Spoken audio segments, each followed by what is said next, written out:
So, does everybody see a what? Hello? Does everybody see see a standby screen? Does everybody see a standby screen?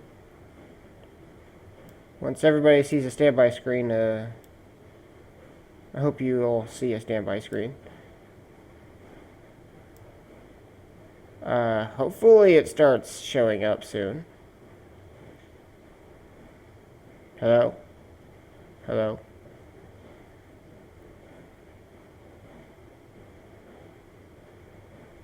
Hello?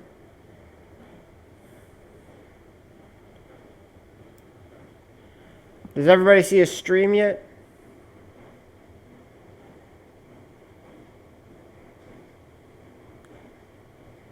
Hello?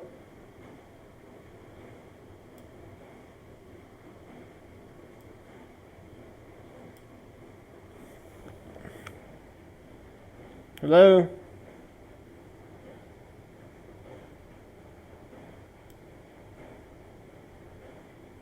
Fuck. Why isn't this working?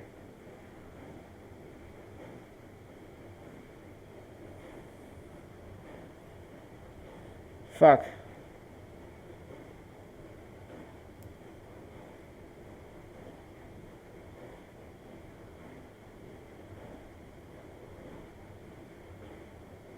Hold on, I'm gonna try starting over. Hold on.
Sorry, I don't see what's going on. I can't see anything. I don't know what's going on.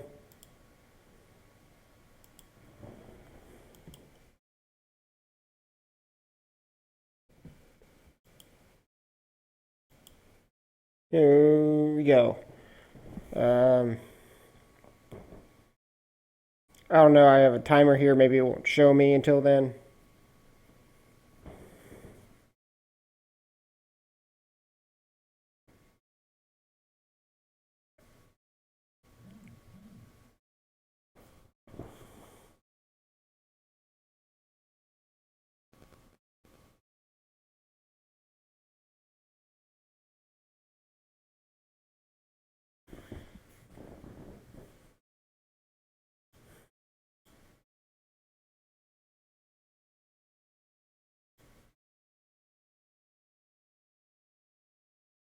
Oh, you see me? For some reason, I can't see myself. Okay. I guess I'll just go along with it, I guess. Because I can't see myself or anything. So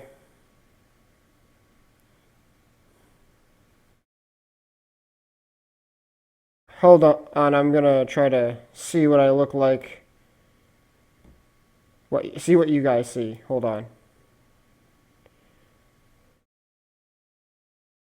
We'll try to see what you guys see.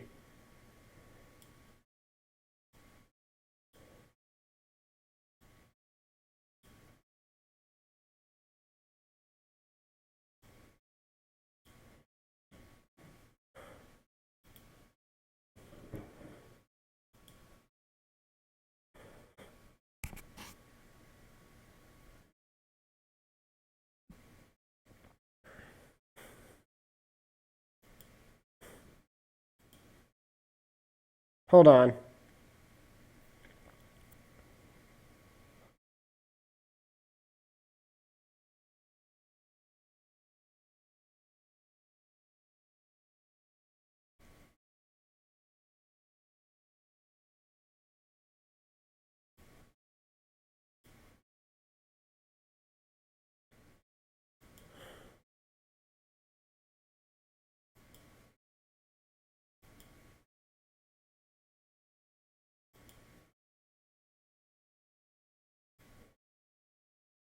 You know what? I don't think I'll be able to see myself on the stream, but at least I know that people are. At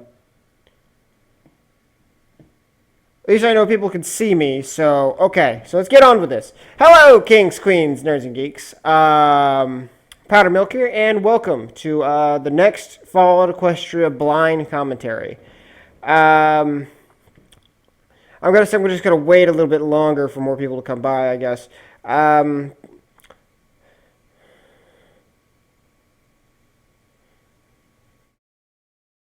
So, yeah, so, anyway, um, I have no idea what to talk about now, so, yeah. Let's see, first off, for those who are present here, I like you guys to tell me how you're doing. And also, I'm also glad to be back to do another episode. This is like the longest series I've done, so longer than even my Undertale and my Life is Strange series. Like, this is probably like the best series I've done. So, I'd like to give you guys thanks. Oh yeah, and K-Cat, the writer of Fallout Equestria, also another thanks to you for giving me all the support for this.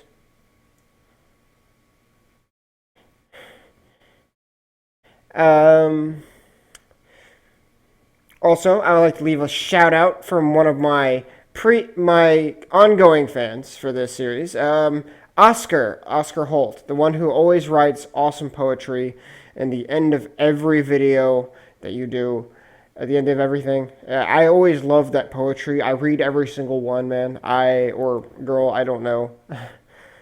And I read every one, and it always cheers me up to find out that people actually enjoy these videos. Like every one of my fans, I appreciate it a lot. Well, anyway, I think we should actually get on with this.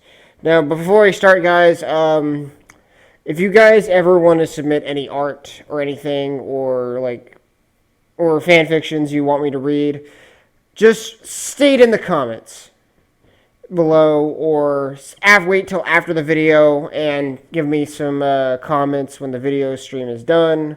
Or what you also can do is go on my Facebook or my things and stuff, and you can send me you can go on my Twitter and you can tell me about send me links to like art or fan fiction and stuff, and I might actually read the fan fiction, and I'll probably show the art in my next video. So anyway, guys, let's get on with Fallout Equestria. So let me stop my rambling right now. So now where we are in the story is that little Pip has been put into the arena, or whatever.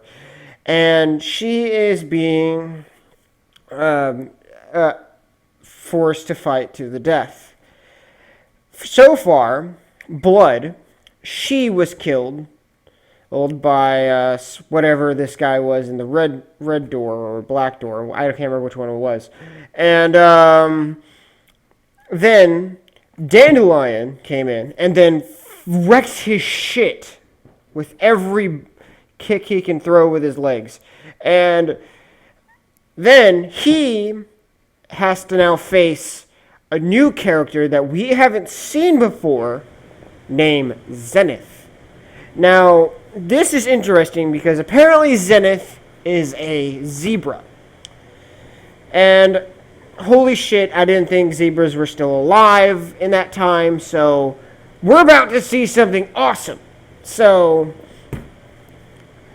and apparently Zenith has never lost a fight, so we're about to see a fight to the death between Dandelion, or a dandy, against Zenith. And, well, not see, but hear, you get the picture, but I'm really looking forward to this chapter, because apparently I was hinted that this is probably an important character. So, anyway, let's get on with this stream. Zebras. Equestria's enemies. The creatures who slaughtered us by the millions and destroyed our lands with poison clouds and balefire bomb. The creatures which were constantly portrayed as demonic, nightmarish, virtually without souls. Creatures who, according to the propaganda of the Ministry of Image, embodied the antithesis of pony virtues. Yeah, I thought, looking out into a caged arena where ponies murdered each other brutally for the sport of slaves. Because we ponies are so noble. Was it fair to paint Zenith with all the wrongdoings of the members of her race centuries dead? No more so than to blame me for the things ponies must have done to them. I had my own sins to bear guilt for. And now, assuming a raider buck named Daffodil didn't strike her down, I was expected to fight this zebra. And either kill her, or die by her hooves. Most likely the latter. I had been stripped of everything that I could use as a weapon. Even the screwdriver I had fought so hard for and felt I had earned had been taken. I had my horns, my hooves, my single spell, and sats. My brawling skills were, to put it bluntly, pathetic. It would be a miracle if I survived. I had managed miracles before. That was Red Eye's intention, that either I should die, or that I should be forced to kill other slaves. This zebra being only one of many, compromising the parts of me that I held sacred, just so that I might live long enough to kill him. Either way would be a victory for him, although the latter, if I did manage to kill him, would be a Pyrrhic victory at best. I thought of the image in the mirror, Little Pip as a raider, soaked in blood and dying. That was not my soul, that I was certain. But I knew that I could become that. I was already swimming in the slaughter of my enemies. I realized that I was Monterey Jack, forced between destroying what allowed me to live with myself. Ah, crap. Sorry. I needed another option.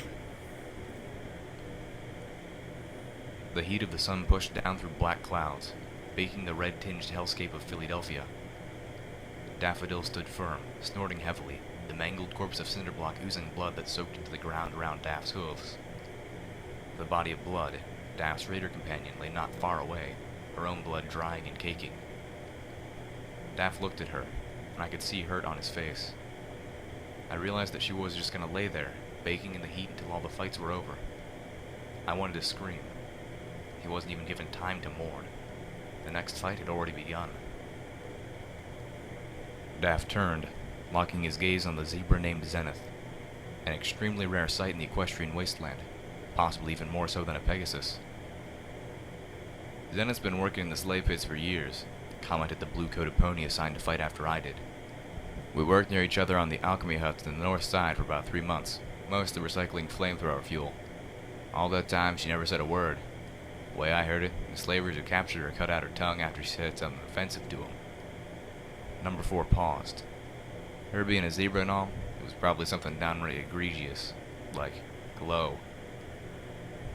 I watched as the zebra stepped forward, moving up to Daff and lowering her head in what struck me as a sign of respect from her mortal opponent.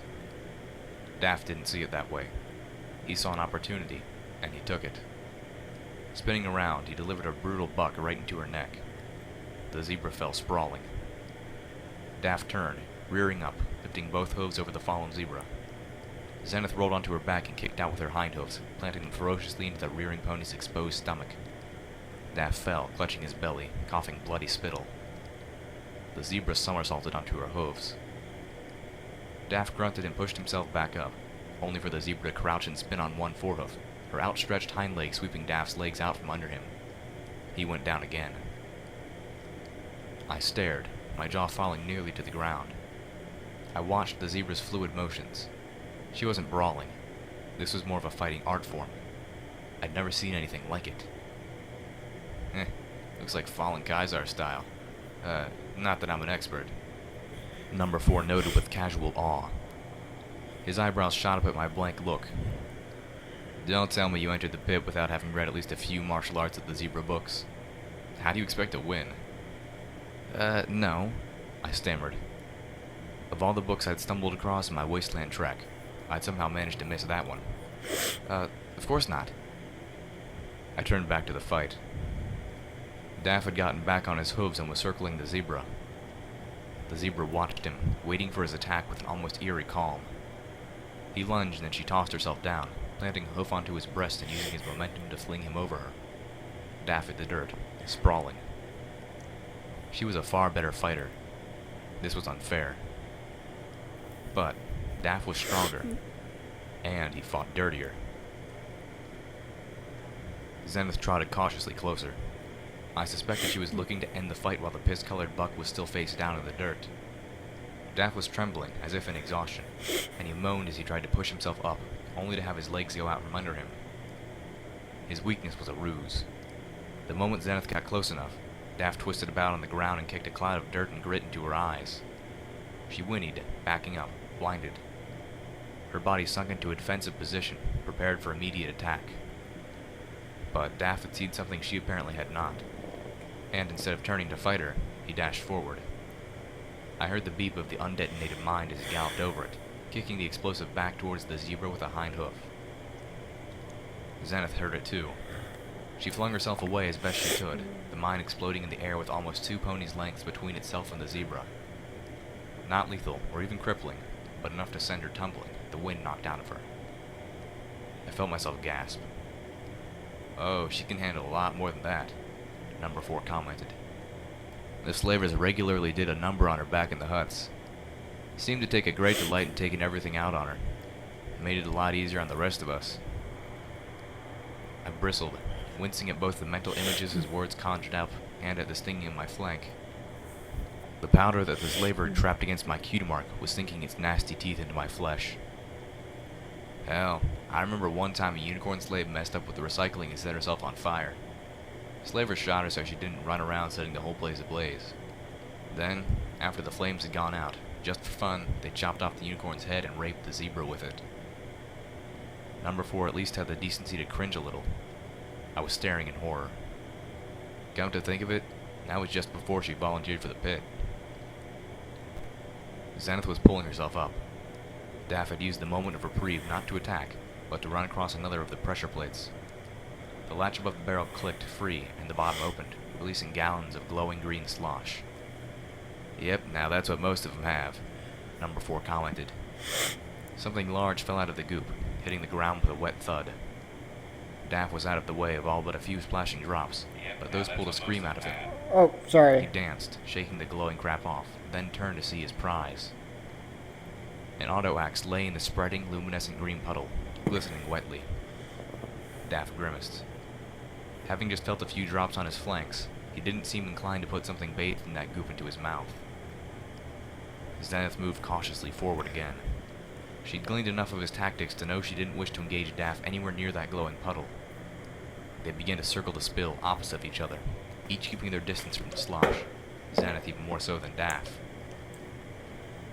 The ponies in the bleachers began to stomp in unison. Fight! Fight! Fight! Daff made a move. He had managed to circle around so he was within range of Cinderblock's corpse, with Zenith on the other side of the pool. Dashing over Cinderblock's remains, he drew up his hind hooves. buck, Cinderblock's corpse flew behind him. Sploosh. A wave of the green sludge surged towards Zenith. The zebra pinwheeled to the side in a maneuver that I didn't even think was possible. She charged towards Daff. The large buck saw her coming and crouched down, holding his ground. He drove both hindhooves toward her in a powerful strike the moment she got within Hoof's reach. But Zenith jumped.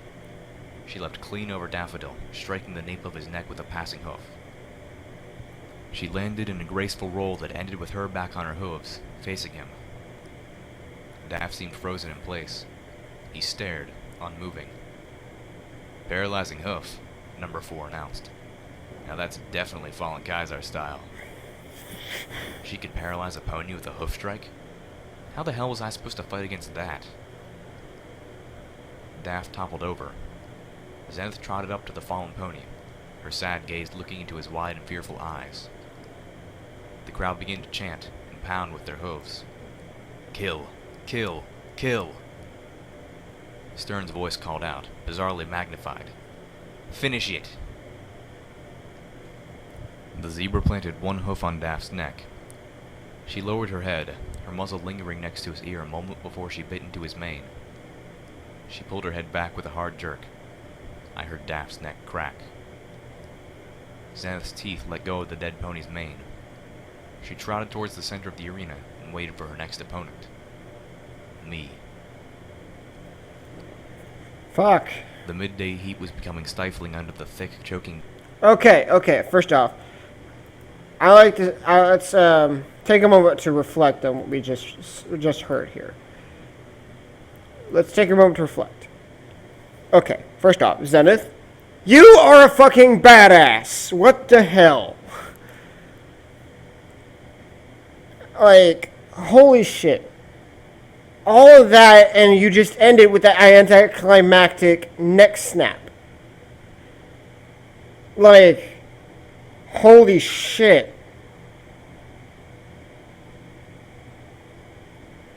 Well, and apparently you've been through a hell of a lot of torture.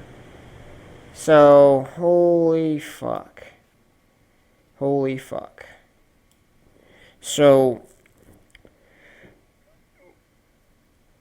man, I don't know what to say about it. Damn. Well, anyway, we should get right back to the stream and continue on. So anyway, guys, let's continue. Blanket of the Philadelphia cloud cover. My cracked rib ached. My flank was stinging so badly I had to wipe tears from my eyes. Zenith stood, watching me with those sad eyes as I plodded into the arena. Now that I was inside, rather than watching through a gate, I could see more of the pit. But it was mostly just more of the same. There was a third entrance, a set of double doors behind which I imagined slaver guards were waiting ready to gallop into what had once been an ice skating rink at the first sign of real trouble. I could see Stern standing on a raised and barricaded platform above and behind the bleachers. She was wearing an odd pre-war headset that I suspected was responsible for amplifying her voice. She was also wearing her anti-machine rifle, slung back over her talon armor. And I could see the mob of ponies staring down into the arena with gleeful anticipation. I noticed a few were eating snacks. I felt a flare of anger. A pony wouldn't want to see me brutally murdered on an empty stomach after all. I'm trying to save all of you. Why? I screamed out at them. For just a moment, I could understand how Red Eye morally justified putting these ponies through such suffering to build a better world. I didn't agree, but I could comprehend it. You see, little pony, Mr. Topaz had said, look at what you ponies are doing to each other up there. Look at what you did to each other in here. What makes you think your pathetic, wicked species is worth being anything other than dragon food? I tried to remember my answer. Zenith stepped closer to me. I could see that her body bore many scars under her striped coat. Her cutie mark, or whatever zebras have on their flanks in place of one, was a squiggly jumble of lines, looking more like a complex glyph than a proper cutie mark icon. On her right flank, it looked like some pony had snuffed out cigars against it. She lowered her head as she neared me, the same posture which I had taken in before as a show of respect. Then, very softly so that only I could hear, Zenith whispered, I'm sorry. I froze, stunned. The zebra who hadn't spoken out when the slave masters were raping her with a dead pony's horn broke her silence for me. A sign of respect indeed. Of course, I realized she had played the mute because doing anything else would have resulted in her actually losing her tongue. That says something about Zenith right there. That particular moment. Right now. Her bowing, the symbolism of her bowing and apologizing symbolizes that she's doing this because she has no choice.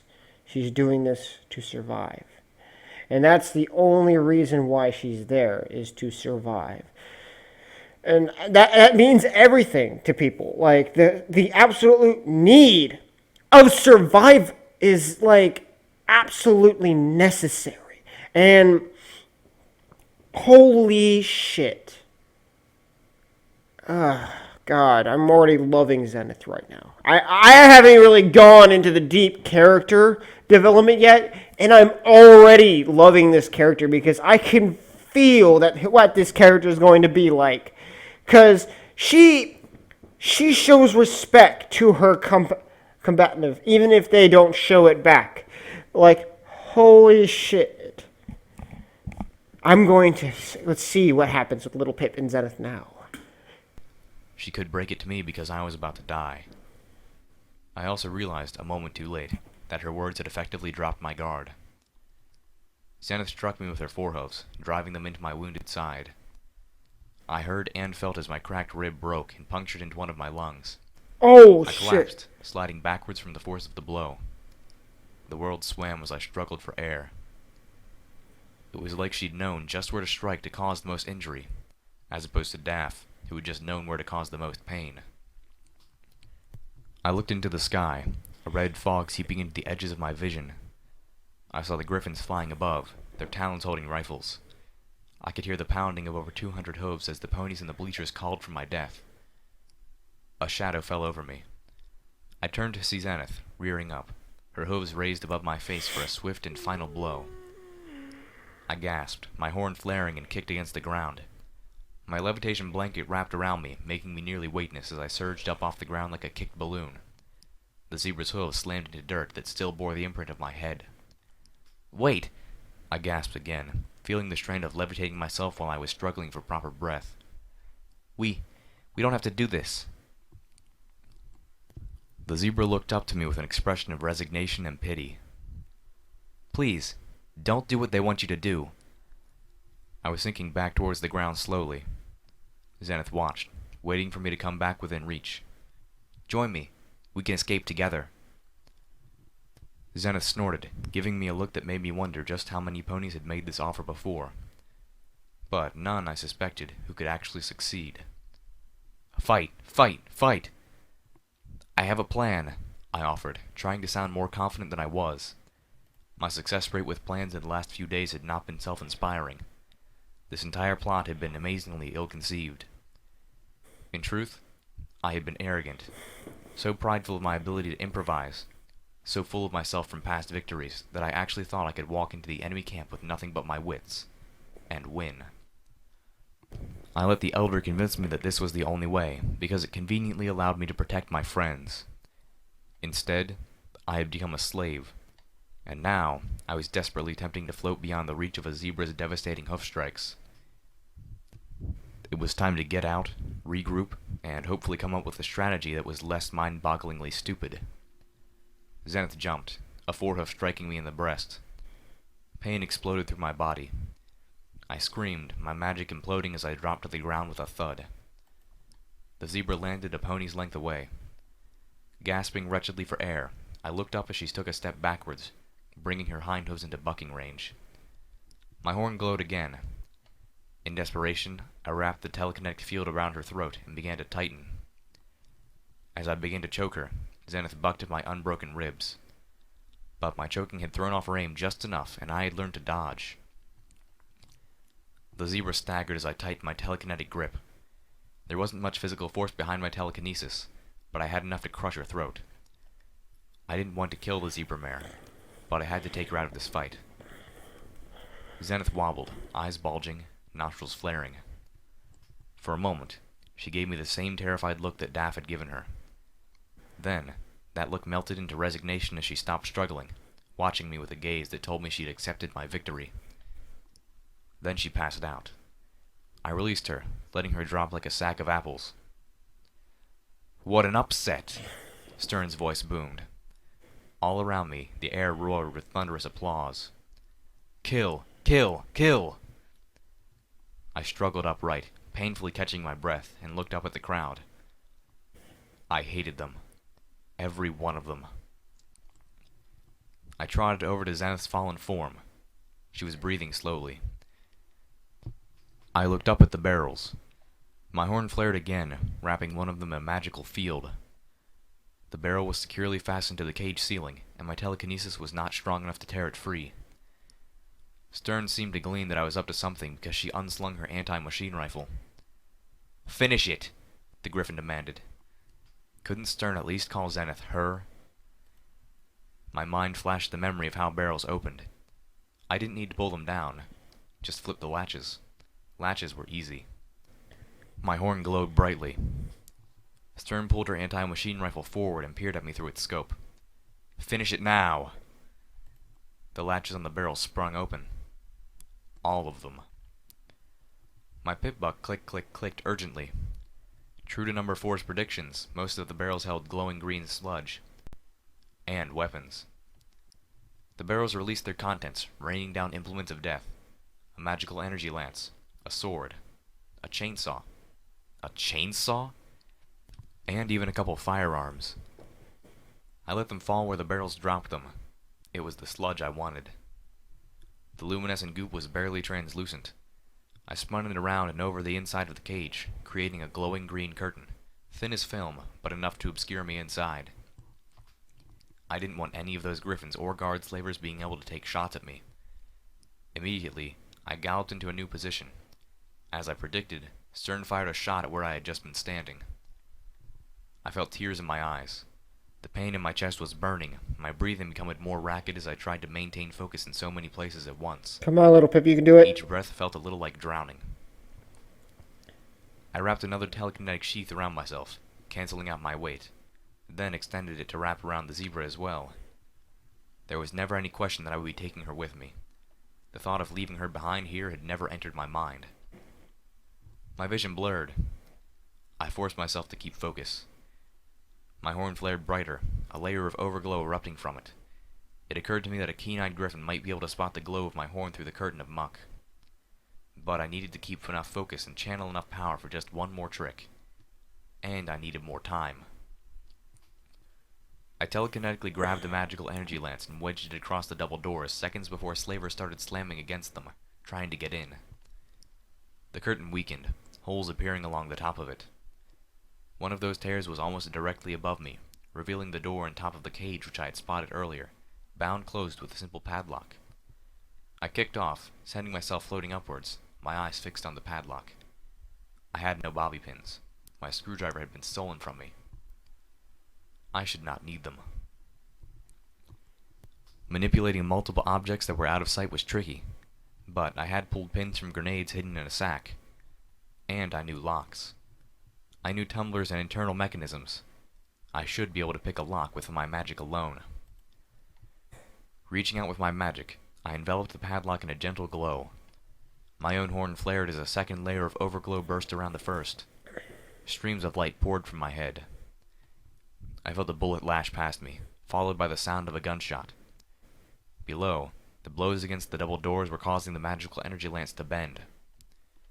I was still floating upward, carrying the unconscious zebra. We were nearing the cage, but our ascent was slowing alarmingly. One of the griffins above fired down at me, but the shot sparked off one of the bars of the cage. "I can do this," I told myself repeatedly. A second shot sparked against the cage itself, inches from the padlock. Who was I fooling? I could barely breathe. My magic faltered, the swirling curtain slipping, wavering. No. I can do this. Yes! Come on! Don't give up! The tumblers into place. The padlock sprung open. My vision swam again, and I nearly lost everything. The magical energy lance cracked in two. The doors below swung open and slavers tumbled into the arena. Frantically, I hovered the padlock away and pushed open the gate. A moment later, we were through, and I was running along the top of the cage as fast as my surviving lung would allow me. I let everything fall except my grasp around myself and Zenith. My whole body screamed in pain and exertion. Shots rang out, bullets striking the cage about me from above and below. I weaved erratically, again doing my best to make a hard target. I was reaching the edge of the cage. The ice arena was at the far end of the Philadelphia Fun Farm. With luck, I could jump from it over the fence, again putting a barrier between me and at least the ground-bound slavers. The end of the cage came faster than I would have wanted. I jumped, screaming in agony from my chest. The two of us soared over the amusement park. My heart sank as I realized I had run the wrong way, and my jump was taking me into the fun farm rather than away from it. A tearing kick jerked my right foreleg with a metallic crunch. The sound of Stern's anti-machine rifle followed closely after as searing red agony shot through my leg. The bullet had missed, just barely catching my pit buck, but the force of that alone felt like it had shattered my leg. I fell, my magical field imploding, collapsing onto a set of tracks several stories above the amusement park below. I moaned, feeling the world thump rhythmically through my body, as if I was riding a washing machine, and not in the way young fillies do to enjoy themselves. The world seemed crazily tilted. I could only take shallow breaths. Bright pain pulsed in my right foreleg, and I heard gunfire. Memory flooded back to me as my eyes shot open. I looked around, almost falling off the back of the zebra who was carrying me up a steep slope onto the Philadelphia Fun Farm's roller coaster track. I had been out for a few minutes at most, long enough for the zebra to come to. Having awoken onto the elevated tracks, jumping hadn't been an option. There were only two ways left for her to go.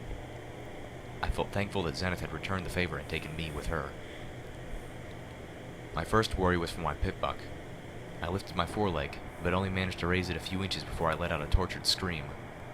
Hot pain burst through my leg. My pit buck had taken an indirect hit. It was not damaged itself, but the bullet had torn through the peripheral. The broadcaster was destroyed, and with it, my plan for escape. I brought up my eyes forward sparkle. My pit buck was flashing alerts. I had taken more rats from being in the middle of all that green sludge than my pit buck liked. My chest and right foreleg had taken crippling wounds, the latter having suffered a wrenching sprain and a small hairline fracture in the bone. Looking down, I saw slaver ponies shooting at us from the ground. By experience, these mares and bucks were not the best shots, even at close range. If they hit us at this distance with the cover of the tracks, it would be by sheer dumb luck. Behind us, even more were charging up the track, but they were still well behind. It was the griffins that were the biggest threat. I looked around but couldn't spot them, which meant very little, admittedly. Zenith reached the apex of the track, stopping just shy of it. A set of 3 colorfully painted pony-shaped carriages sat at the top of the roller coaster's hill, rusting for 200 years. There wasn't any room to go around them, leaving the zebra no apparent choice but to climb over them. She cautiously put a hoof onto the orange rear carriage and pressed her weight down on it. The carriage gave a metallic groan. She looked back at me with a grimace that I was able to match. I focused, wrapping us in a levitation field to reduce our weight. Perspiration broke across my head. Sorry, I hit the mic Hot again. coals formed in my lungs, only one of which could catch breath. The effort sucked all the remaining strength out of me. My magical field popped as I nearly blacked out again. No. Damn it. Why was this happening now? I'd overtaxed my magic once before, and it had taken days, not to mention a magical statuette, before I could properly lift objects again. This felt much the same. Perhaps not a true burnout, but a severe drop in power, the result of having pushed so hard in such a weakened state. And true burnout can be imminent. I steadied my breath and focused again. My horn glowed softly. Sorry guys, I'm trying to get comfortable. The levitation field I will have wrapped a back slowly chair. around us. I was breathing very quickly, nearly hyperventilating, but the field was holding. Climb, I gasped. Now! The zebra cautiously mounted the carriage, then stepped down into the bench of the first seat well. The old car rocked slightly, groaning again. Step by step, she started walking across the trio of carriages.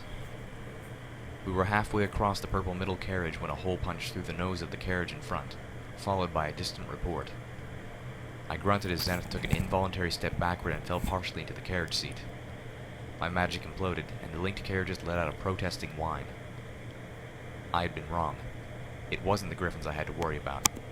It was the snipers and the damn Pinkie Pie balloons. Once we crested the top, we put ourselves right in their crosshairs, and the carriages slowed us to a crawl, giving them easy shots. Another shot punched clean through the seat and carriage frame behind us. Zenith dumped me off her back into the cover of the seat well, then scrambled to take cover in the seat well ahead of us. We were pinned. The shadow of a griffin shot over us, dropping something that hit the rim of the stairwell and bounced over the edge of the track. A moment later, the grenade went off, the sound of splintering wood accenting the explosion. I felt a subtle and unpleasant shift in the carriage beneath us. The grenade had taken out some of the beams in the already precarious roller coaster's framework. Another griffin soared past, spreading his wings and banking. With alarm, I saw the creature was holding a rocket launcher. There was no time to think. We had to go. Rocket launcher? Fuck. Jumping out of the seat well, I swung around and bucked the link that held the two front carriages to the back one. Another gunshot ripped the air above my left flank and punched into the back carriage. I noticed belatedly that the nose of each carriage was shaped and painted to look comically like the faces of Pinkie Pie's friends. I flung my forelegs back into the seat and bucked Applejack in the face. My body screamed in protest, my right foreleg flaring in pain and slipping.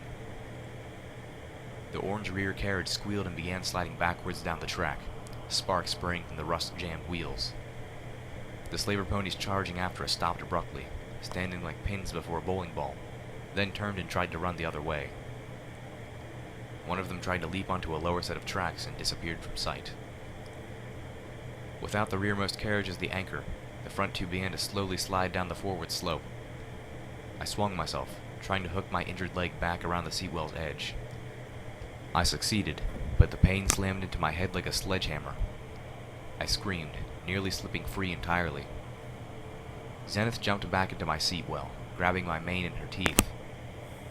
The rocket launcher griffin fired. A shriek of smoke shot towards us, tipped with a violent death.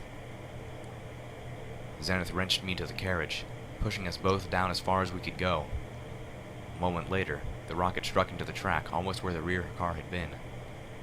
The explosion washed over the top of us, cutting our backs with shrapnel and kissing us with flame. The carriage lurched forward hard, bucking up from the track and slamming back down as bits of metal track and chunks of burning wood rained into the park below. What had once been a slow crawl forward was abruptly transformed into a racing plummet. The carriages bumped and rattled, squealing all the way down. The light blue carriage ahead bucked and skipped, threatening to jump the tracks. If it did, we were done for. There was no calamity to catch me this time. My stomach lurched violently as the downhill slide swept from an uphill thrust, tossing us against the seat well's bench. The upward angle of the carriage now left our seat well exposed. A bullet punched into the bench, inches from Zenith's left shoulder, spraying rotted foam. One of the griffins, I believe the one who had tossed the grenade, had unslung his lever-action rifle and was flying towards us, slowly pumping shots in our direction. Our impromptu ride had put distance between us and them, but we were already slowing. He would be in optimal firing range in moments. The second griffin was reloading his rocket launcher. A third swept around behind him and banked, moving out of my line of sight beneath the wooden hills of the roller coaster. Lever-action griffin fired again, and a line of blood spurted from the back of Zenith's neck. A grazing shot that I knew must burn, but she gritted her teeth and kept silent. The griffin moved closer, aiming, and fired again. The rifle was empty. Cursing, the griffin drew up into a hover and began to reload. Reloading meant he had less of a grip on his weapon. I focused and telekinetically wrenched the firearm away, closing it. The griffin's eyes widened as his own weapon twirled around and pointed at him. Blam! As he fell, another stream of smoke leapt from the other griffin's missile launcher and raced towards us. The missile streaked past us, and I heard it detonate somewhere ahead. I urgently floated the lever-action rifle, checking the shots. The griffin had only loaded 2 bullets into the rifle before I had snatched it away, leaving me with one shot. I had to choose my next shot. The third griffin suddenly swooped up right next to our carriage as we crested the smaller hill, aiming a scattergun point blank at our faces. Wham! The griffin spiraled downward, my barely aimed shot having gone through her wing. Zenith was cringing in the seat as well. I dared to sit up and look ahead. At the base of this hill, the track took a sharp curve and shot into the tunnel that passed through the barn-like miniature morale building. But that second rocket had torn a hole in the track. Zenith muttered something in a strange tongue, appearing at my side. Then, in a low voice, "I hope this is still going according to plan." Yeah, I lied. I crawled forward, cringing as a balloonist sniper sent another shot into the track ahead of us. The bullet from the anti-machine rifle obliterating a track tie. I hooked my flanks against the forward seat well, and slid over the face of Twilight Sparkle. The small horn protruding from the front gave me something to brace a shoulder against. Reaching down with my left forehoof, I kicked at the latch, freeing the light blue forward car. Freed of the extra weight, the forward car began to separate, God, this is slipping ahead. intense. It hit the turn, then the gap. And the Rainbow Dash carriage did what it really wanted to do. It flew from the tracks and caught air. Focusing for all I was worth, I enveloped the Twilight Sparkle car in a magical field, negating our weight. I prayed to Luna that it would be enough to let us jump the gap. I prayed to Celestia that my strength wouldn't give out until we had. If there had been any doubt in my mind that the goddesses were watching us from above, it evaporated as both prayers were answered. The purple Twilight Sparkle carriage swept into the darkness of the tunnel. A hard jolt slammed through us as our out-of-control ride finally skipped the track. I felt my body being flung from the car as it skidded and flipped. I hit the track roughly. New pain bit deeply into my shoulder and arced like electricity along the nerves of my left foreleg as my left shoulder struck the metal rail. Zenith remained huddled in the seat well as the carriage rolled once before crashing against a row of clown pony-shaped pylons. I looked up, wheezing, to see the zebra's form crawl shakily out of the wreckage. I struggled to I'm sorry, guys. A bit of struggle here. hooves. Both my forelegs protested with discordant pain. My head Wait, swam. what? I Okay. wondered if I was Okay, hold on. Let me pause for a second and give this thing time to buffer. But also, guys, I like to... Stuff is, hard to comprehend. I need to actually pause to comprehend what the fuck's going on. There is chaos among... I know they're planning to escape and everything, but there is fucking chaos! Holy fuck. I'm curious if they're ever going to be able to get out. Man.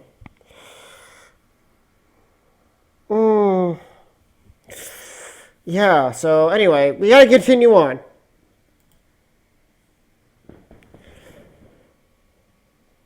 in shock. Zenith trotted up to me. "So, my little pony savior," she said in her low, exotic voice. "This is still part of the plan, right?" I turned on my Pip-Bug's lamp. Somewhere in here, there has to be a way into the building. "The plan to escape is to break into Red Eye's home?" I could hear the incredulity lurking behind her almost innocent tone. I nodded. "We make it to the roof. There's always a Pinkie Pie balloon anchored up there. We're going to take it. That's how we get past the moat and the wall." I winced as I fought for breath. I have friends waiting outside for us. The zebra stared at me appraisingly. "Are all your friends as crazy as you?" "You don't have to follow me," I noted with a sigh. I had saved the zebra's life, but in doing so, I had kidnapped her. She couldn't go back to the slavers. We both knew that. Until she passed the wall, I had pretty much trapped her with me. After that, however, although I really wish he would. "You saved my life, little pony," she answered. "You are responsible for it now. It is up to you to get me to safety. Until then, I follow." I nodded. "And after?" "You are still responsible," she said firmly, "unless I take that responsibility from you." I blinked. It was one thing to be thinking such thoughts. It was quite another to have them thrown back at me in some sort of insane zebra logic. We trekked further into the tunnel, looking for a door into the old Ministry of Morale hub that Red Eye and Stern had made the central. Logic is logic. There's no zebra logic. I was badly hurt. But in my experience, I had a much easier time turning my interiors to my advantage in a fight. I was feeling a touch of confidence returning. The Griffin with the missile launcher flew into the tunnel behind us. Both Zenith and I shrunk into the darkness around partial cover and held still. The Griffin began to walk along the track, his eyes adjusting to the darkness. I focused on the latch of his saddlebag where he was keeping his extra missiles. Nothing happened. I focused again. Harder. Nothing. Not even a faint glow from my horn, much less a telekinetic field. I hung my head. Burnout. That save jumping the gap had taken what little I had left. I was defenseless. And useless. Damn it. Why did this have to happen now?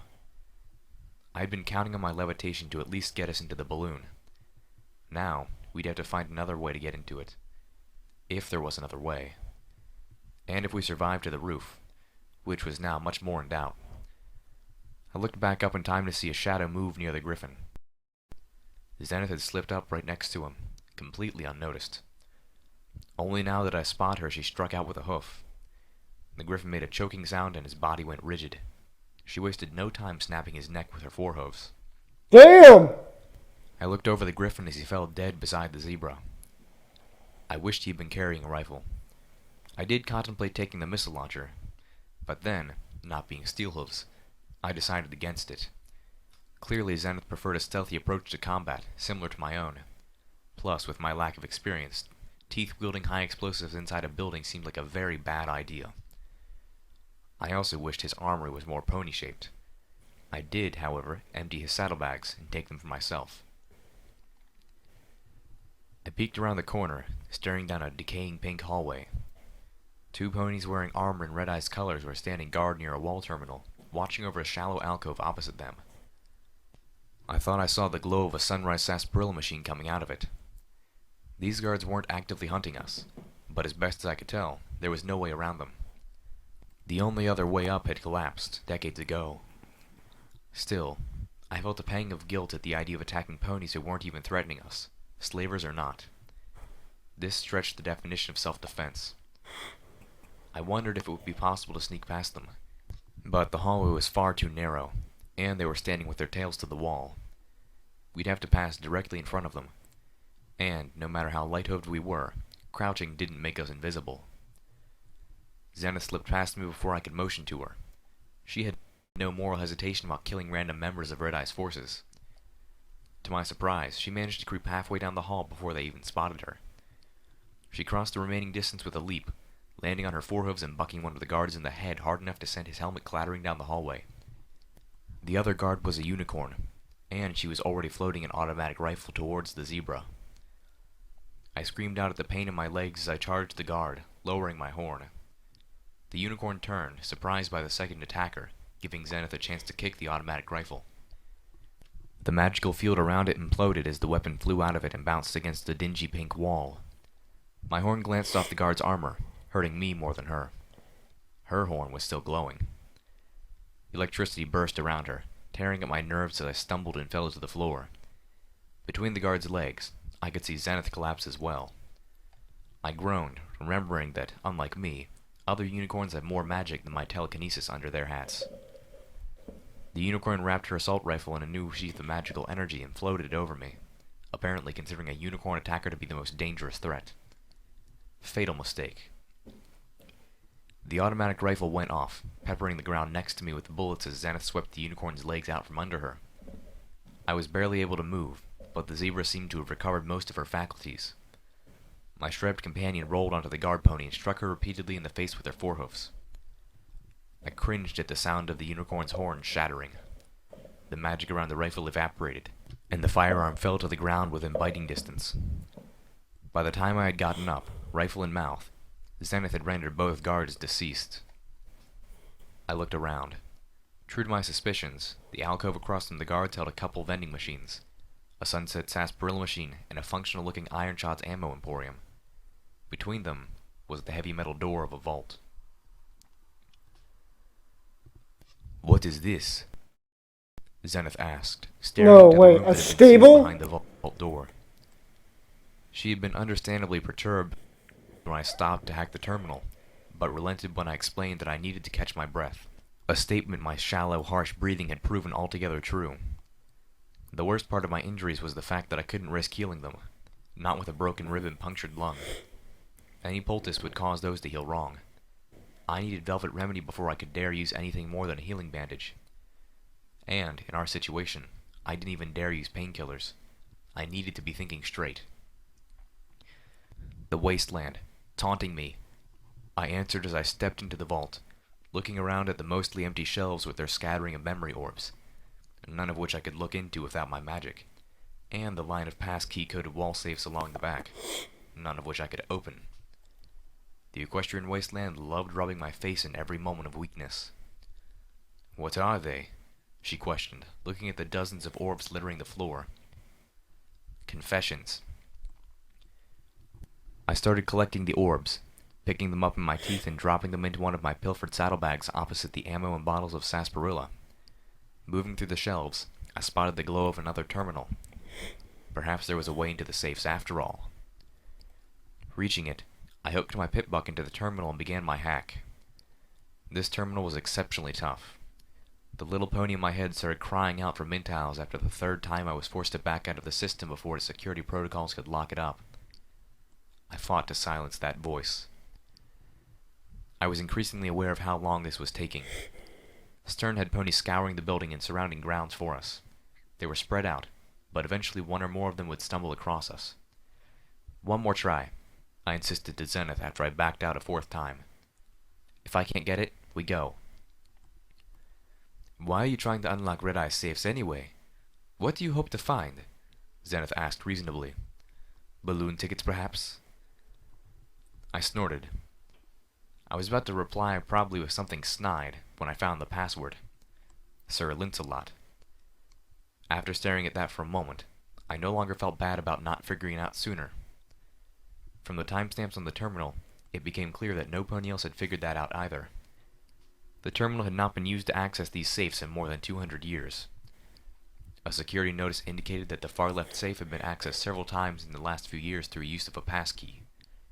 I opened them all.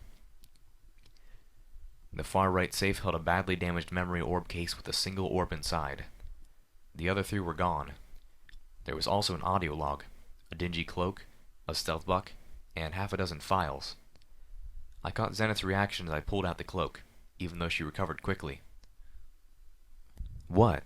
I asked. "Nothing," she lied.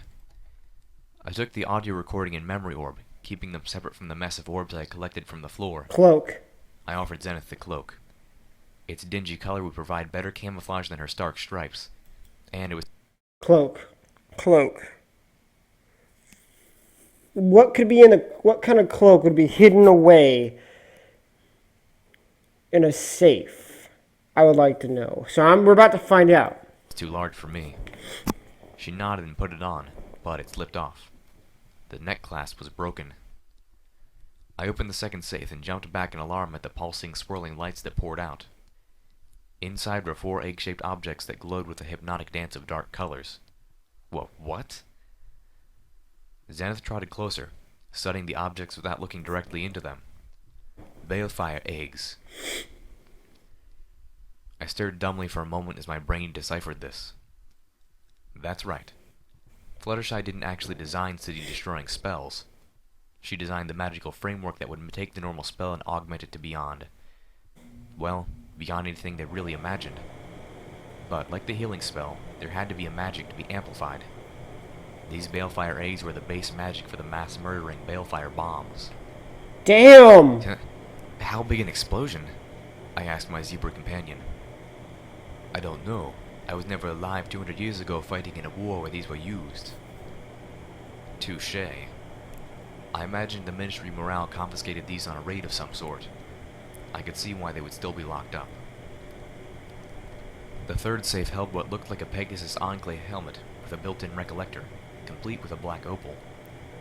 It also held a lot of paperwork labeled CZA, including many photographs too warped by age to make out. I yanked the paperwork out, scattering it on the floor as I tried to get at something that was hidden behind it. Citizen Zebra Activities, Zenith said behind me, reading one of the folders I had knocked out of the safe. Your government was paying close attention to every zebra living in Equestria. Not my government, I corrected swiftly. And the Ministry morale was watching every pony. Behind the papers was what looked like a first-generation pit buck. The pit buck was still closed, and there were ancient blood stains in the felt lining. It had been removed through amputation, hopefully post-mortem. I quickly plugged the pit buck into my own and started looking through the files. But they were encrypted with that odd dual encryption which I had discovered my first night out of Stable 2. The only thing I could get from it was an auto-mapped floor plan for Stable 3. The stable looked identical to Stable 2, except that the apple orchard was only 2/3 the size, and there were 2 interlocking overmare's offices. I shuddered inexplicably. The final safe was the one Red Eye had been using, and it held the big prize, the schematics for the radiation-powered engine. Zenith took an involuntary step back from the poster at the top of the stairwell. "Doom Bunny," she whispered enigmatically. I stared from my zebra companion to the poster and back. It was the same poster I had seen in the clinic, only this time in better repair. Fluttershy, surrounded by animals with the words, "Remember, we are all in this together. Care for one another." At first, I thought Zenith was referring to Fluttershy. It almost made sense. I could see Fluttershy being regarded as a bringer of doom and destruction, considering her connection to the megaspells. And she was abundantly cute. Then, my eyes caught the little white rabbit sitting on her head. My eyes went up and I turned to Zenith in disbelief. "Doom Bunny? Seriously?" Zenith snorted. "You would not understand. You have not heard the tales of Fluttershy's protector." My ears were tilted and I knew I was giving her the most astoundingly dubious look. Are you... Wait, Bunny. Kid Cat. Are you making a reference to how much a dick Angel Bunny is? Are you making a reference to how much of a dick Angel Bunny is? I will say this right now. I hate Angel Bunny. He is the biggest douche I have ever seen in all of My Little Pony. I don't care what assholes or what bad guys were in the series. Holy fuck. Angel Bunny's the worst. Like, even a bad guy will appreciate kindness. But Angel Bunny, right when Fluttershy made him a salad, just because there was not a single, the one cherry that was missing in there, just because that cherry wasn't in the salad, he threw that shit in her face. What the fuck? I'm sorry, Angel Bunny just pisses me off. Let's go. Was a whore on the battlefield. Fluttershy came to heal even the zebra soldiers, and her protection annihilated anyone foolish enough to try to attack her. The bunny. Oh, Doom Bunny was more than just a rabbit. Doom Bunny was death with sharp, pointy teeth. She was messing with me. She had to be messing with me. More powerful than a creature several times its size thanks to chemicals Doom Bunny brewed in secret laboratories. Chemicals. This was insane. Zenith lowered her face to mine, speaking in that odd accent. "Oh yes, Doom Bunny was a master in the laboratory. I also heard it could cook and toss a mean salad." She smiled just a little. She was messing with me. Although, from the look in her eyes, not entirely. We moved on, finding ourselves all too appropriately in what seemed to be a research laboratory floor. Beyond the stairwell was a single door with a small window set into it. Through the window, we could see a sprawling place dedicated to arcane and earth pony sciences. A huge picture window on the far end of the room glowed with the deepening red-tinted light of Philadelphia. The day was ending. The sun would set soon. We slipped through the door quietly. The one pony trotting around inside had not noticed our entry. Zenith made quick work of him. I put down the automatic rifle and started tugging off his lab coat. Zenith raised an eyebrow as I shucked it on. It's not much protection, I admitted, but anything is better than nothing. I could have taken the armor from Red Eye's guards, but after nearly being killed by a Pegasus, I wasn't going to make that mistake again. Besides, I feel more science-y. Zenith rolled her eyes, then trotted towards the apothecary cabinets in the trotting closet towards the back of the room. She put a hoof through the lock of the first one and pulled it open. I pulled out the audio recording, downloading it to my pip-buck, intending to play it while we gave the room a look over. My eyes fell on the schematics for party time mint owls. This research lab certainly would have everything I needed to make some, and I was feeling increasingly desperate. It took a severe force of will to scroll away from the recipe. I found myself thinking of Calamity, Velvet Remedy, Homage. I remembered Homage's sweet voice, and something she said floated back to me. Oh, a mixture of rage and painkillers. A friend and I found the recipe in the ruins of an MOP clinic when we were younger. I blinked, then called out to Zenith. Wait, you mean to tell me that Fluttershy's pet rabbit invented Stampede? Hello? Rarity's voice asked in my earbloom as I started looking through the terminals and notes that filled the lab. It was swiftly becoming clear that I was getting only one side of the conversation. Oh, hello, Your Majesty. How delightful of you to call. Oh, same as always. So much to do, so many projects, and so little time. Honestly, half the time I feel the same about running a ministry as Fluttershy felt about being a model. But the other half, I absolutely love it. Of course, I still find time to create new dresses, and I do get my beauty sleep. I think I'd go insane if I didn't. Oh, no. A few missed meals never hurt any pony, and it helps me keep my figure. Yes, I did hear what happened to Zecora, and I'm as enraged by it as any pony. I've already promised Pinkie Pie any resources my ministry has to offer to help hers hunt down the brutes responsible and bring them to justice. On the plus side, you have to admit the new poster line is really effective. Rarity sounded legitimately upset about Zecora, and only thinly pleased about the effectiveness of her new propaganda. The name was familiar. Oh yes, the zebra who was Applejack's friend, possibly a friend of all of them. I could see why Rarity would draw the connection. Pinkie Pie? She's always eccentric, darling. No, not any more than usual. No, Princess Luna, I don't think you have anything to worry about. Strange and Pinkie Pie go hoof and hoof. You just learn to accept that about her and love her all the more for it. I recalled how Twilight Sparkle and the Vinyl Scratch Orb had commented on everyone covering for Pinkie Pie and her addiction. I was immediately thankful I'd resisted the urge to make more party time mint owls. I will admit, however, that I'm getting a bit worried about a few of my other friends. Well, I've heard a rumor, just a rumor mind you, that Applejack is having some trouble within her own ministry. No, I really couldn't say. And Twilight, have you seen her recently? She's just exhausted and terribly stressed. The poor dear has taken on so much responsibility and so much work. Well, you have to admit, other than me, of course, Twilight Sparkle is the only one who is really trying to run her ministry, rather than just tossing ideas at them like horseshoes. And the less said about Rainbow Dash's ministry, the better. And with the big move underway, and Spike started his draconic adolescence, so you just know he's a real saddleful right now. No. But Princess Luna, I really think Twilight Sparkle needs a vacation. No, everybody else is fine. At least they were the last when I saw them. Fluttershy's doing brilliantly. I see her every week. I do wish I could see the others more often. They were my first real friends. My only ones, to be honest. And I miss them all terribly. But there's just always so much to do.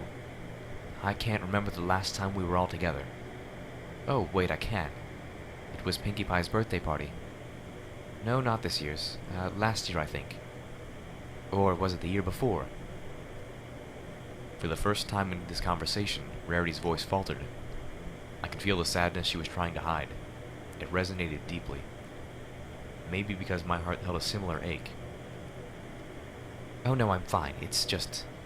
sometimes it feels like we're pulling apart. And I can't stand to see that happen. I really must do something about it. I needed my friends. I was trembling from more than just pain as the audio recording drew to a close. No, Princess Luna, the pleasure was all mine. Thank you for calling. I reread the entries that had been concealed within the terminal at the lead researcher's desk. A desk which held an ashtray, a box of cigars, and nearly 24 bottle caps. Bypass spells. According to the research I was seeing, the Ministry of Arcane Sciences had cracked it already, about a month before the end of their world. They had even begun limited use. Not for weapons, but to create shield screens that would only allow specific materials to pass through. Red Eye's research in here had been twofold. First, his scientists had been working to apply a bypass to some sort of weapon effect. The full details had been redacted after the research had been successful. From what little I could read, that was less than a week before I had arrived. I was willing to extend the Steel Ranger's elder the benefit of the doubt and assume she didn't know. The second line of research was ongoing, and had met with considerably less promising results.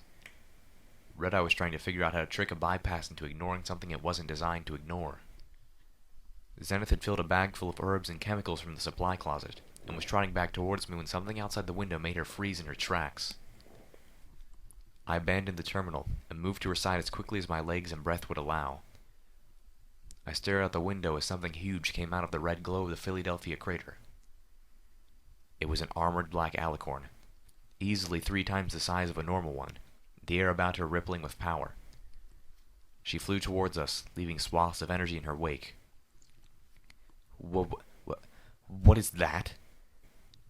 I couldn't speak further. My mouth had gone dry. She's been basking in the radiation of the Philadelphia crater, Zenith commented. Then, as if explaining to a child, the creatures of radiation do not merely heal in its presence. If they absorb enough of it, they go stronger, more powerful.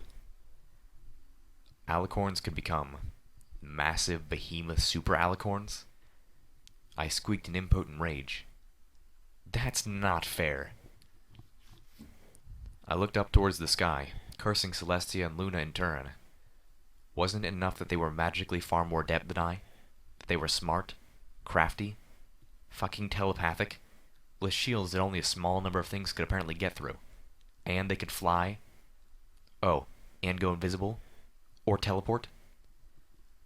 I found enough voice to rasp at the heavens. What do you want from me?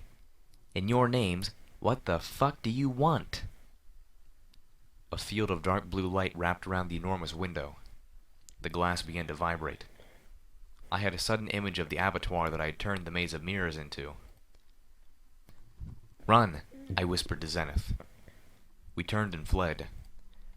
As we dived through the door to the stairwell, I heard the window shatter. And I heard none of the shards hit the ground.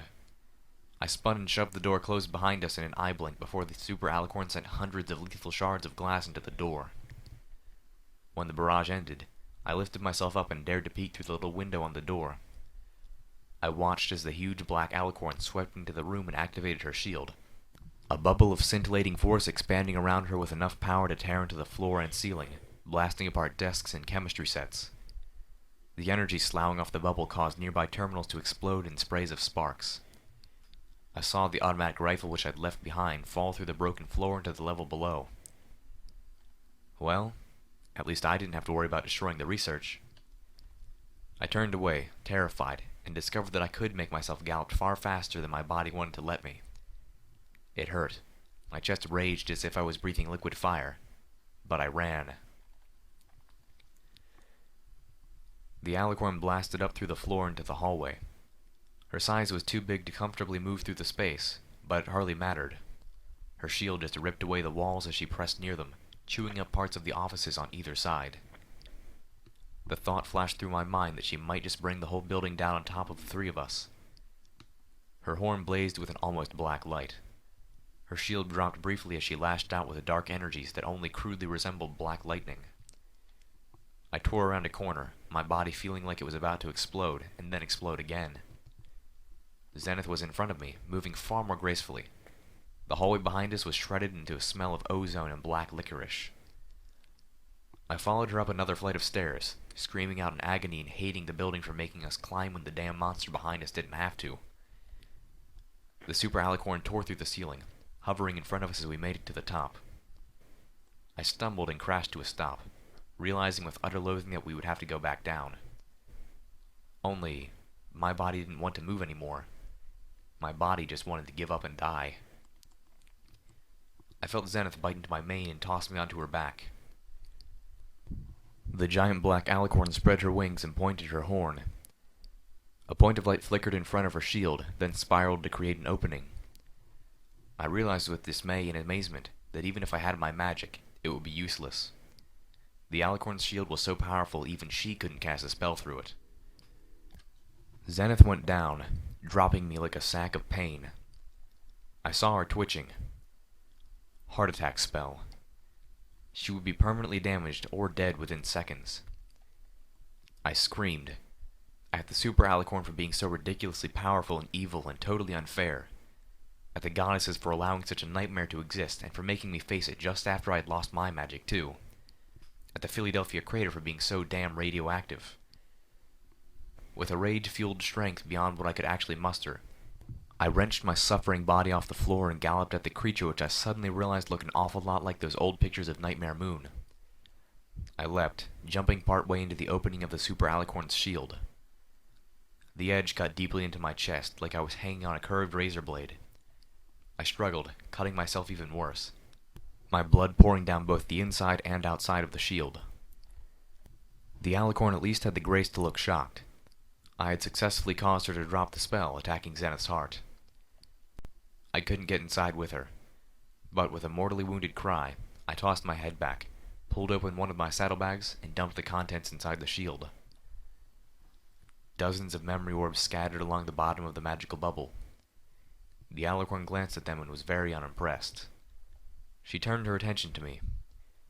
In a panic, I realized what was about to happen and kicked myself away before the hole in the shield scythed closed. If I had been any slower, the super alicorn's shield would have cut me in half. I collapsed, bleeding heavily on the floor. That was it. I was done. Time to sleep now. But, as I passed out, there was a slight smile on my face, despite all the pain. I had saved Zenith, and I had proven that you could trick one of these fucking cunts the same way twice. The last thing I saw before darkness overwhelmed me was the alicorn floating in her impervious bubble, cut off from every danger except for a few dozen memory orbs. And 4 balefire eggs. I never heard the explosion, but Zenith later told me it was loud, only louder. When I awoke, we were in a Buck's bathroom. I was propped up in a stall, looking out at a poster of Pinkie Pie, watching you piss forever. I didn't hurt anywhere near as much as I should, assuming I simply wasn't dead. And really, who would put a Pinkie Pie poster in a bathroom in heaven? Or for that matter, in a bathroom anywhere? Which worried me considerably. I felt lightheaded and odd. I looked down. I was wrapped in healing bandages, probably 3 or 4 medical kits worth. There were more on the floor next to me, blood-drenched and spent. I had been here for some time. My mind grudgingly realized I was doped up on painkillers. This escape plan was going well.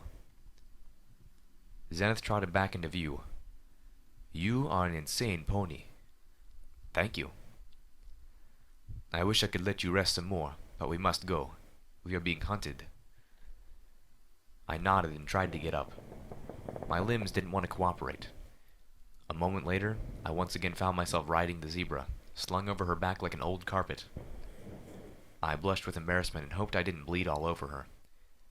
I wondered what riding like this would do to my wounds on my breast, and how well the magical bandages had healed my other injuries. My left shoulder no longer hurt, and my right leg felt only mildly sprained. Zenith picked up my saddlebags with her teeth, and then added them across her flanks along with her sack of apothecary supplies. I helped tie it to her securely. My striped companion crept through the floor swiftly yet cautiously, clearly trying to keep us ahead of something. I knew we were being hunted by stern slavers, but something about this felt different. My thoughts turned dark. After the super alicorn, I wasn't ready for another surprise opponent. "What's after us?" I asked, dreading the answer. Winter, Zenith whispered in an ominous tone. My painkiller-fogged mind fought to make sense of that. It's summer, Winter is coming? I responded blandly. The zebra snorted. Red-Eye Cyberdog, Winter is tracking our scent. So winter is coming! My mind Winter is coming! broadcast from Red-Eye that Winter is coming! I was fortunate beyond my deserving to be blessed with safe places to roam, security from the fiends and horrors of the Equestrian wasteland, and companionship in the form of my beloved dog, Winter. Oh, the adventures we had. If he was but a colt at that time, the dog should have passed away naturally from old age. But now I imagine that instead of letting that happen, he'd cybernetically enhanced it, replacing part after part as each failed. It was macabre. I groaned. I really, really needed to get out of Philadelphia. We made it up 2 flights of stairs without trouble. Looks like I got 3 some times, comments. Hold Zenith on. managed to creep past slavers unnoticed.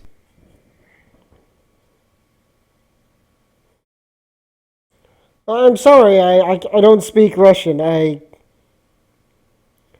Serious calm, I don't speak Russian.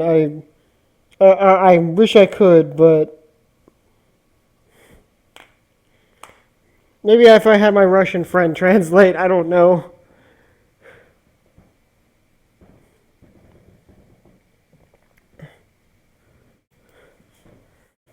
Even with me on her back. As we passed an open office, I could see the overhang of eaves out the window, shadowed in the light of a setting sun that turned the world outside the color of a bloody river. We were almost to the roof. I heard a low, tinny growl. I looked back.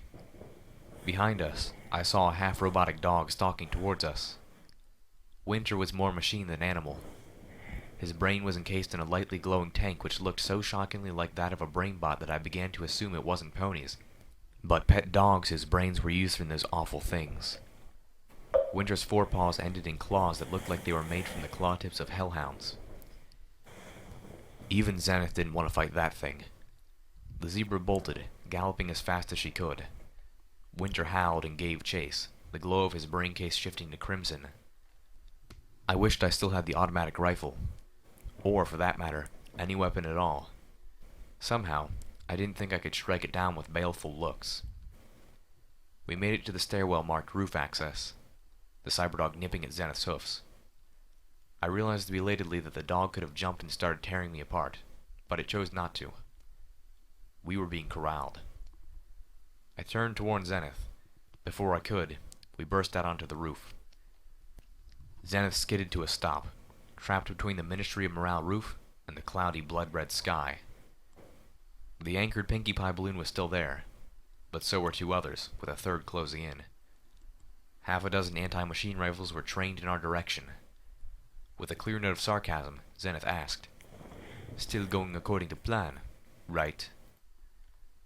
Winter came up behind us and stopped, as if guarding the door back. I closed my eyes, waiting for the shot. But the sniper ponies were hesitating, waiting for something. The growl behind us gave Zenith a clue. Red Eyes is coming. So, the bastard was going to take care of us himself. Fuck that. Oh, come on! I yelled up at the giant inflated Pinkie Pie heads. Just do it already. I was exhausted. The painkillers were wearing off, and the pain was beginning to flood back in. A pillar of golden flame, tinged with balefire green, shot out of the Philadelphia crater. The bolt of light reached its apex and spread out wings that flared across the sky like a second sun.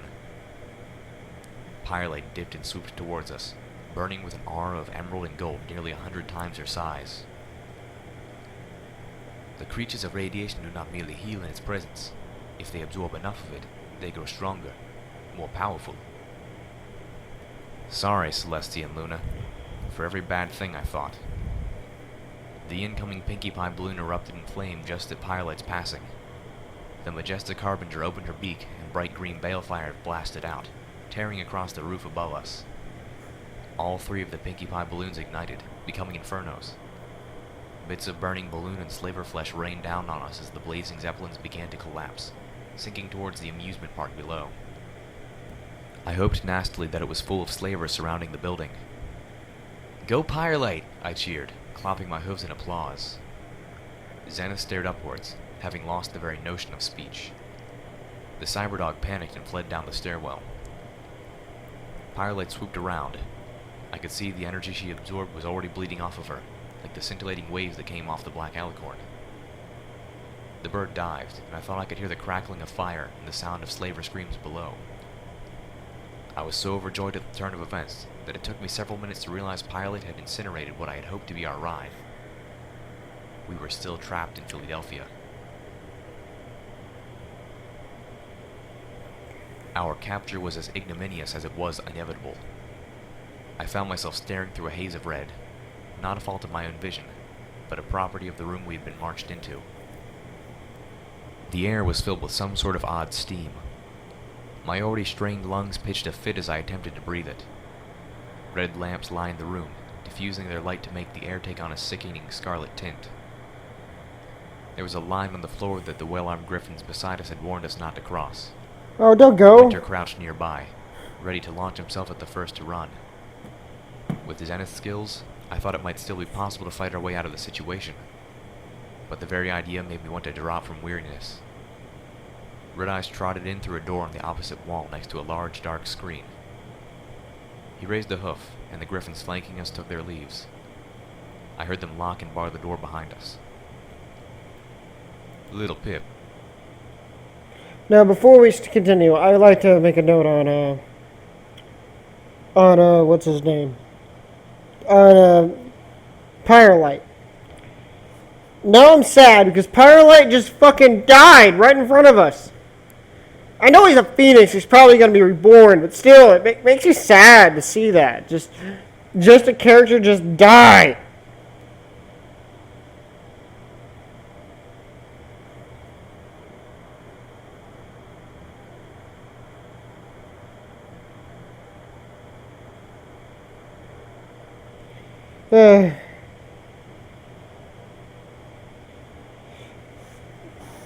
Anyway, let's just continue on this. I'm gonna try to translate this guy's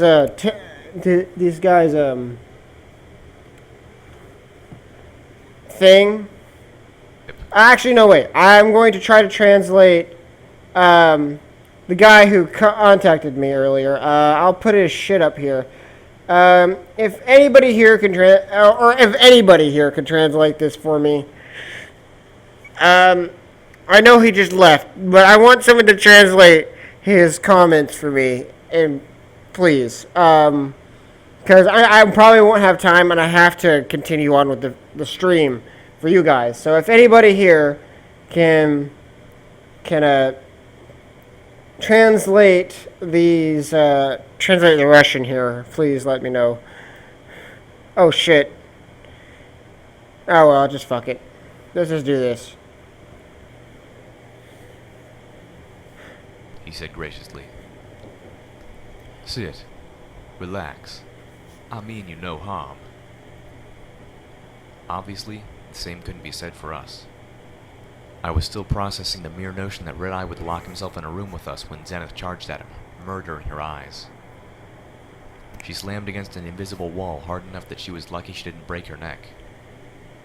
I stared around and realized suddenly the reason for the odd atmosphere. You're reddening the mist to conceal an alicorn shield, I surmised aloud. I was actually slightly impressed. You must have at least two of the green ones doing their statue thing just behind the walls. Red Eye beamed at me. Literally. In the mist, the line of red shooting from his cybernetic eye was clearly visible. I wanted us to be able to talk freely, without any pony attacking any pony else. He shot a wry look at the recovering zebra. What do you want? I asked dourly. There was only one reason I could think of him for sparing us, and I didn't like it. All I want you to do is something you were gonna do anyway, Red Eye said in a tone both casual and infuriatingly confident. I just want you to do it on my timescale. Great. My mortal enemy had a quest for me. My life sucked. I want you to kill the goddess. My jaw hit the floor. Okay, I did not see that coming. But you serve the goddess. You're her high fucking priest. Red-Eye scowled slightly, sitting back. I like to think of us more like partners. And sadly, the partnership is no longer beneficial to my goals. He looked me over, ignoring Zenith completely. And, after your handling of the crater, Alicorn, I really do think you have what it takes to succeed. Do tell, I glowered. As I'm sure you've noticed, the goddess controls her children, telepathically. They're not so much individuals as they are extensions of her will, and they will remain so until she is finally put to rest. I nodded solemnly. There is no point working towards the freedom of all ponies if unity comes with chains, Red-Eye pontificated. There is no room in the new Equestria for slave masters, and no room for slaves. Zenith nickered. Not much room for you, then. I smiled, my own sentiment echoing hers. Red-Eye regarded us calmly. No, there is not. Okay, second time he caught me by surprise. What do you intend to do then? Kill yourself?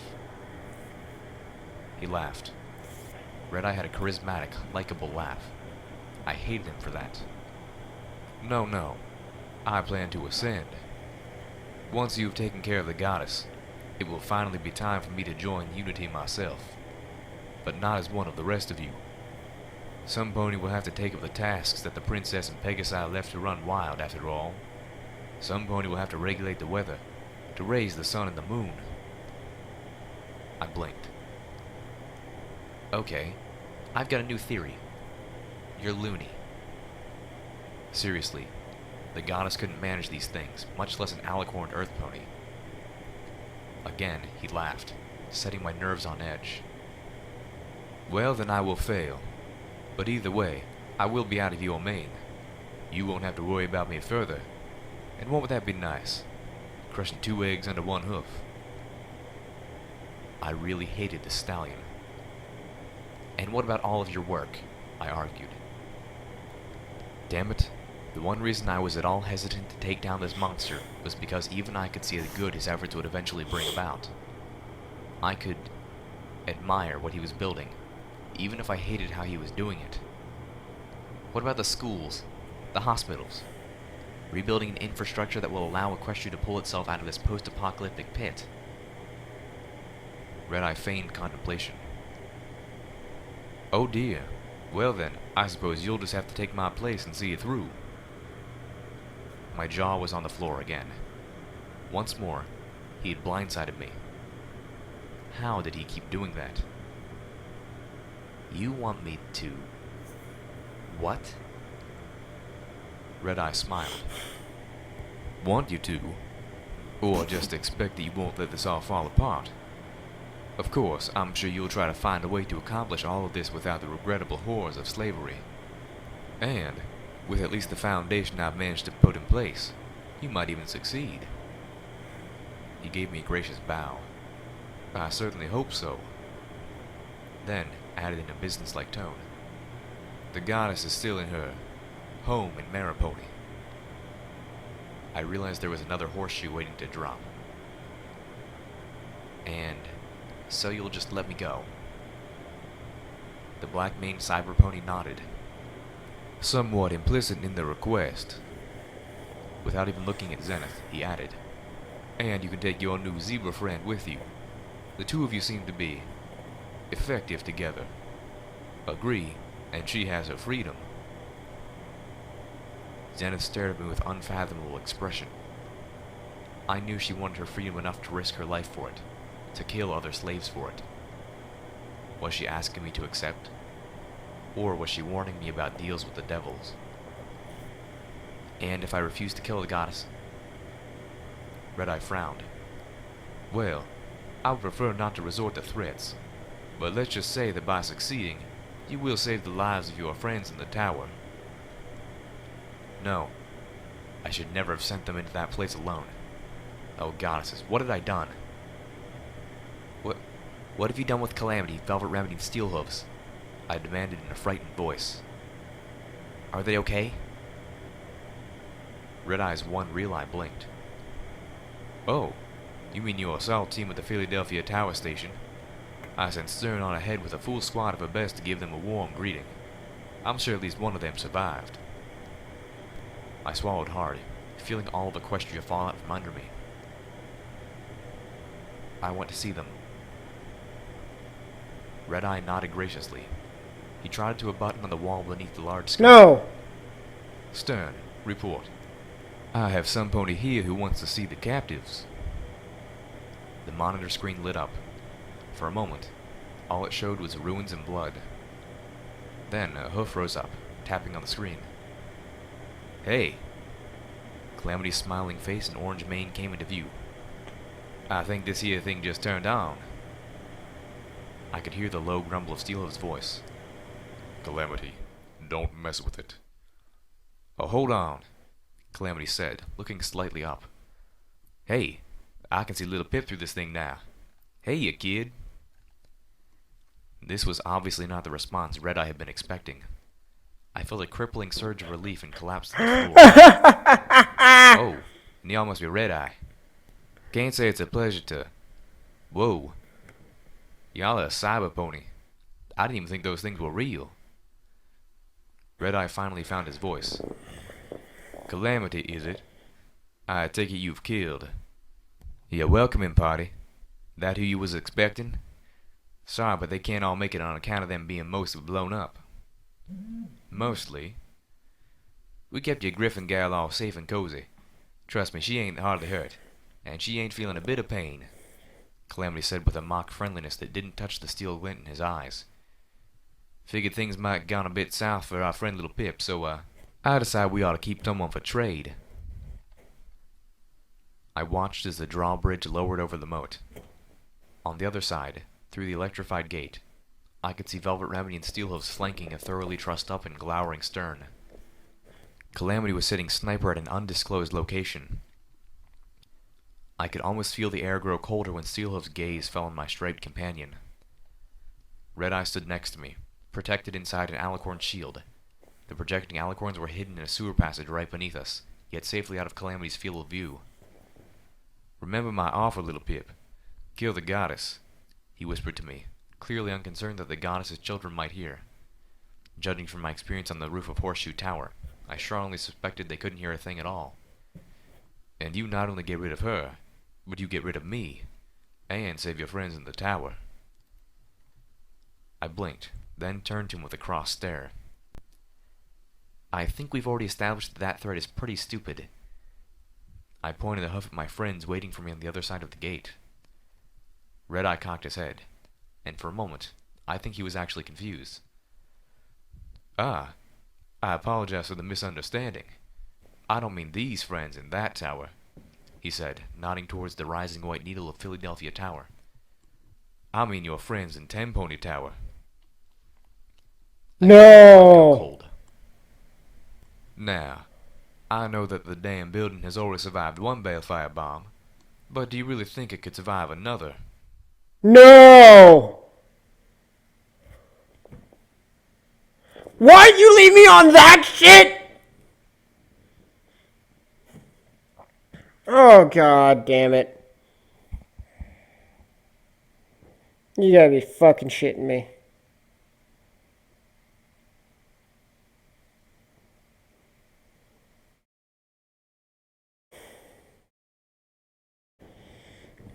Well, anyway, guys, I hope you guys enjoyed this episode or whatever. Well, I hope you guys enjoyed whatever just fucking happened right now. He just threatened her girlfriend. What the fuck? What about love? No, but seriously, this is pretty interesting chapter. This is like, it kept making me like second guess myself several times. Oh god. Well, anyway, guys, I hope you guys enjoyed this, and I hope to catch you guys in the next live stream, which should be next Saturday. So anyway, guys, I'll catch you guys later, and stay nerdy, my friends. Bye-bye! Boy. It'll be bye-bye in a second. Just let me